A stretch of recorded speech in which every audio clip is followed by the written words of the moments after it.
在高雄这边，桥头新市镇第3期计划开发面积有219公顷，其中有一条60公尺宽的路要开对桥头糖厂内底去，也有100年历史的旧宿舍，甲100外公顷的树林，拢会受到影响。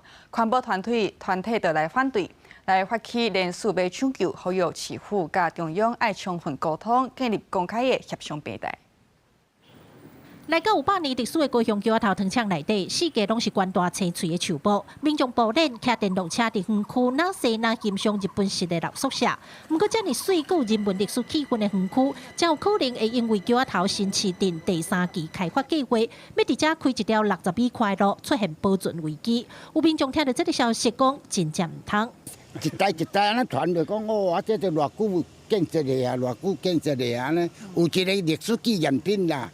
民众认为老宿舍是时代基地，唔通因为开发就来牺牲。因为新市镇第3期开发面积将近219公顷，路坡对糖厂过有100外公顷的树林，可能会毁了了，加做主体建筑用地。伫咧这生活保育类唔应提价高民警，恐惊会受影响。环保团体发起联署抢救，即阵已经有超过2000人40个民间团体来响应。团团建议路会当斜对外规划，甲糖厂的文物、甲大糖国有地部均保留落来。 应该超过1000丛树啊，你迄条路过会无伊啦。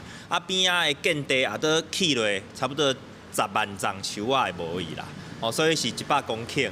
哦，所以讲这条路爱先闪哦，外围较袂有即个冲突。来就是讲这建地卖去做啊。吼，你台糖的，拢国家的，就留落来就好。 团团强调，桥头这片100外公顷的树林是北高雄平地上大的，虽然不是外年珍贵的树种，不过对地方的生态、地水的维护拢真重要。针对地方的建议，都发局表示，新市镇计划甲开发是内政部国土管理署负责，会向中央反映地方甲民团的意见。记者黄阿祖区教育高雄采访报道。